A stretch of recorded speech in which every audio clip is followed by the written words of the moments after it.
cette présentation de la feuille de route.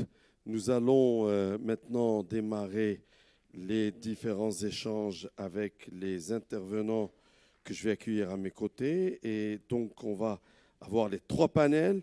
Un premier panel qui est consacré à la question du foncier compétitif et mobilisable au service d'investissement productif. Un panel qui suivra sur l'environnement propice pour entreprendre et libérer le potentiel de la TPME. Et enfin, dernier panel au sujet de la simplification, comme ça nous a été annoncé il y a quelques instants. Je voudrais, pour commencer, si vous le voulez bien, accueillir à mes côtés les différents intervenants. Et je voudrais commencer par accueillir le ministre de l'Industrie et du Commerce, M. Riyad Mazzoul. Bienvenue, Monsieur le ministre. Je voudrais accueillir aussi M. Youssef Alaoui, président du groupe CGM à la Chambre des conseillers et membre de la Commission des secteurs productifs. Et enfin, bienvenue, Monsieur le Président. Et enfin, M. Karim Tejmouati, directeur général de l'Agence nationale de la conservation foncière. Bienvenue, messieurs. Installez-vous.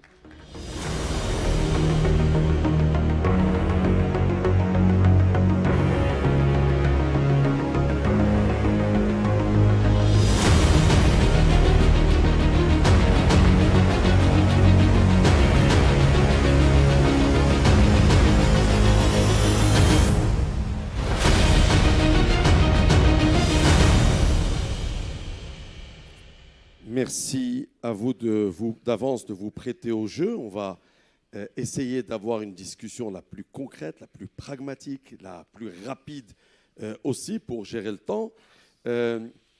Pourquoi gérer le temps? Parce que je vais avoir 3 panels et nous avons la chance d'avoir le chef du gouvernement qui est parmi nous, qui reste là. Et j'aurai le plaisir tout à l'heure en conclusion d'accueillir le chef du gouvernement en personne et peut-être le faire réagir sur ces sujets. Merci d'avance, monsieur le chef de gouvernement. Donc, vous voyez bien qu'on a besoin d'aller toucher du doigt. Alors, pour le faire simplement, je le dis pour vous, mais je le dis pour les suivants, imaginons que nous sommes simplement dans une réunion de travail et que nous avons envie de faire avancer les choses dans les meilleures conditions. Je commence par vous, c'est Riyad Mazzoul, ministre de l'Industrie et du Commerce. Premier sujet sur lequel je voudrais vous faire réagir, c'est la nouvelle loi sur les zones industrielles qui vient d'entrer en vigueur. Et je voudrais vous demander de manière pragmatique, quels sont les apports de cette loi? Très simplement, on va aller directement au cœur du sujet. 3 apports. Le premier, c'est d'abord la mise en œuvre effective de la régionalisation et de la décentralisation dans la planification des zones industrielles. Ça veut dire institutionnaliser dans la planification l'approche participative avec les territoires, pour faire simple. Deuxième apport, c'est le fait d'améliorer le taux de valorisation de ces zones industrielles. Ça veut dire, de manière pragmatique, donner un cahier des charges. Ça veut dire, de manière aussi pragmatique, baser la valorisation sur l'aspect de la réalisation du projet industriel et non sur le permis d'habiter comme ça l'était avant. Avant, on considérait un terrain valorisé à partir du moment où l'investisseur nous amenait le permis d'habiter, ce qui n'était pas une valorisation effective. Aujourd'hui, on veut de la conversion en emploi. Ça veut dire que le porteur de projet amène son projet au CRI, dit ce qu'il va faire, il lui est alloué un lot industriel et ce lot industriel n'est considéré comme valorisé qu'à partir du moment où le projet est effectif et la création d'emplois est effective. À partir de là, troisième apport, c'est le fait de pouvoir récupérer plus facilement les terrains industriels non valorisés avec une approche beaucoup plus fluide, beaucoup plus rapide, beaucoup plus effective qui permet de récupérer ça sans passer forcément par toute la chaîne judiciaire qui peut durer très longtemps. À partir du moment où l'investisseur n'a pas respecté ses engagements en matière de valorisation, il y a tous des mécanismes mis en place, en accord d'ailleurs avec la conservation foncière, pour récupérer les terrains. Et dernier rapport, qui est aussi extrêmement important, c'est permettre à ces zones industrielles d'avoir une gestion, d'avoir des services, d'avoir un engagement de ceux qui possèdent les terrains pour faire en sorte que ces zones industrielles maintiennent des standards internationaux. Voilà, j'ai été court. Merci beaucoup. Alors, tant qu'on parle de zones industrielles, M. Mazzoul, j'aimerais vous demander quelles sont les actions qui sont menées par votre département, justement pour développer des zones industrielles dans notre pays. Nous avons des objectifs de création d'emplois, nous avons des objectifs d'investissement. mais aussi de faire en sorte à ce que ces zones industrielles fassent preuve de durabilité. Justement, la partie durabilité, donc ce qu'on a fait aussi pour la durabilité, la remise à niveau dans la nouvelle loi, est aussi valable pour les anciennes zones qui doivent se doter d'instances de gouvernance qui leur permettent d'investir et d'avoir une gestion durable. Mais ce qui est fait, la première des choses, c'est d'assurer la disponibilité du foncier dans l'ensemble des régions et des provinces du royaume. Alors, il y a encore des provinces avec certaines tensions. Il y en a, par exemple, à Asfi, par exemple, autour de Casablanca, etc., et certaines zones où on essaye d'améliorer l'offre foncière. Ça, c'est le premier aspect. Le deuxième aspect, il y a aussi des zones qui n'ont pas été suffisamment valorisées ou mal valorisées, où on essaye de récupérer les lots pour les remettre à disposition des gens. Il y a aussi des zones qui sont aujourd'hui dans un état où elles nécessitent d'être remises à niveau en matière environnementale, traitement des eaux, en matière d'accessibilité, en matière de services. Et ces zones-là, il y a un travail, il y a eu dans les 4 dernières années, par exemple, la remise à niveau de plus de 800 hectares de zones industrielles. On est aujourd'hui sur plus de 400 hectares sur lesquels on travaille pour les remettre aux standards internationaux. Et il y a aussi des zones qui ont un impact aussi en matière de développement durable. Je pense à certaines zones où il y a de la pollution sur certains bassins hydrauliques, où on est en train d'essayer de transférer les activités pour faire en sorte que l'impact environnemental soit réduit par rapport à nos besoins en ressources hydriques. Et enfin, et le plus important, là se passe notre liste, il y a aussi des zones ou des espaces d'activité industrielle où il y a des risques en matière de sécurité. On a vu ce qui s'est passé à Tanger, malheureusement.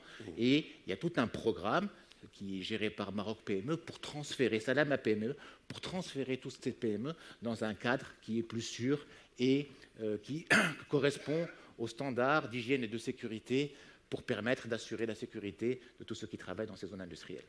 Merci beaucoup. Je ferai réagir dans quelques instants Karim Tejmouati parce que votre analyse et aussi vos regards sur ce qu'on doit faire pour libérer plus de foncier, pour clarifier ce que nous avons en foncier, se rendre compte d'abord du travail qui est fait, se rendre compte aussi de ce qui va être amené à faire. Mais je voudrais faire réagir le représentant de la CGM, Youssef Alaoui, président du groupe CGM au sein de la Chambre des conseillers et membre de la commission des secteurs productifs. Nous avons écouté le président de la CGM tout à l'heure.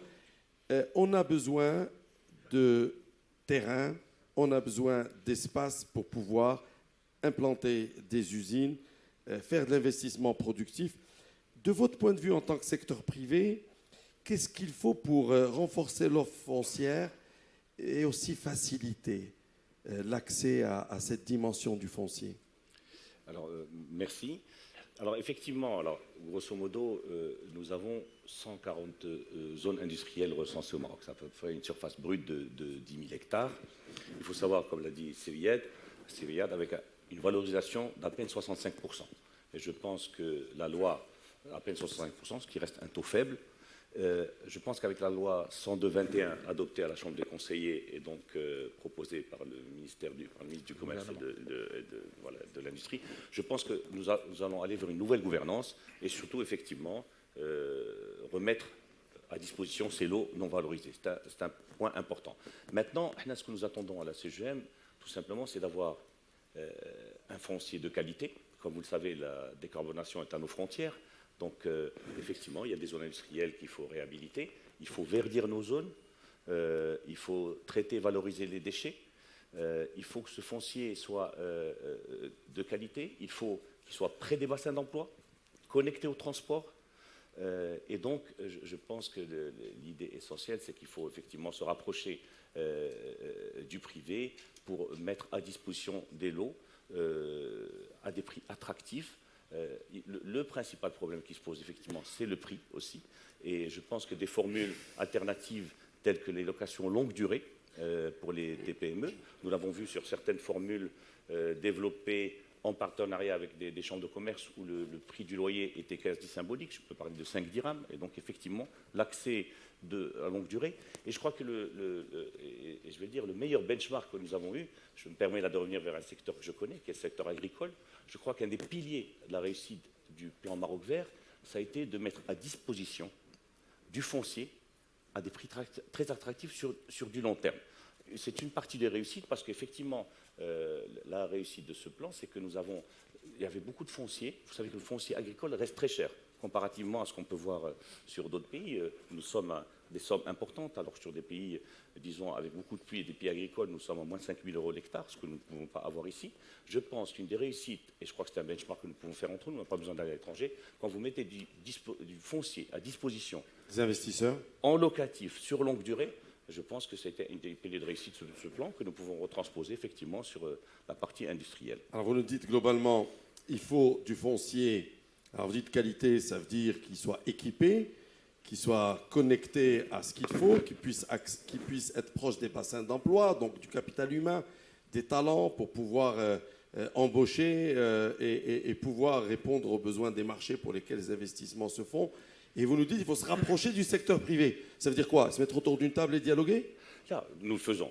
Ça veut dire quoi? Décider ensemble alors, je vais aller sur les points focaux. C'est qu'effectivement, la charte d'investissement a été travaillée avec le secteur privé et nous adhérons entièrement à la charte. Maintenant aussi, il y a des points qui restent importants. L'investissement démarre toujours par un acte qui est celui ou de construire ou d'aller demander une autorisation. Il faut le savoir. Un permis, moi, lorsqu'un investisseur démarre son projet, il est impensable que les délais des permis de construire ou des autorisations aillent sur du 6 mois, 1 an ou au-delà. Et ça mobilise, disons, des ressources qui n'ont pas lieu d'être. Vous savez, le crédit coûte cher, le mobiliser des fonds coûte cher. Et je pense que la charte, effectivement, comme vous le dites, nous y adhérons, nous avons tous discuté, reste ce point qui pose quand même un souci, parce que nous assistons effectivement que sur les autorisations de construire, qui sont quand même le début de tout investissement, nous avons quand même là-dessus des retards. Et prend trop de temps. Beaucoup de temps. Trop de temps. Et je pense que c'est pour ça que se rapprocher du privé, voir comment faciliter, simplifier l'acte aussi de lancer son projet qui démarre par l'acte de construire. C'est très concret. Merci beaucoup. Je viens à vous, M. Karim Tejmouati. Je voudrais vous réitérer nos remerciements collectifs pour votre accueil à vous et à vos équipes dans l'enceinte de votre siège ici, magnifique nouveau siège.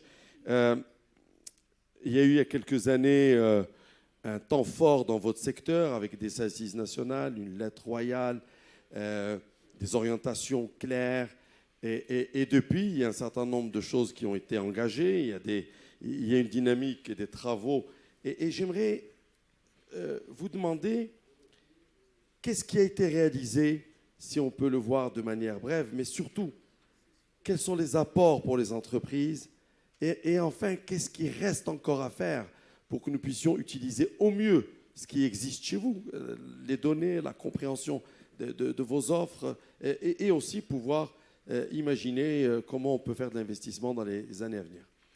Vous avez raison, Sid Sami, d'insister sur ce temps fort. C'était en décembre 2015, les Assises nationales du foncier, où Sa Majesté le Roi, que Dieu l'assiste, avait appelé à l'élaboration d'une stratégie nationale du foncier.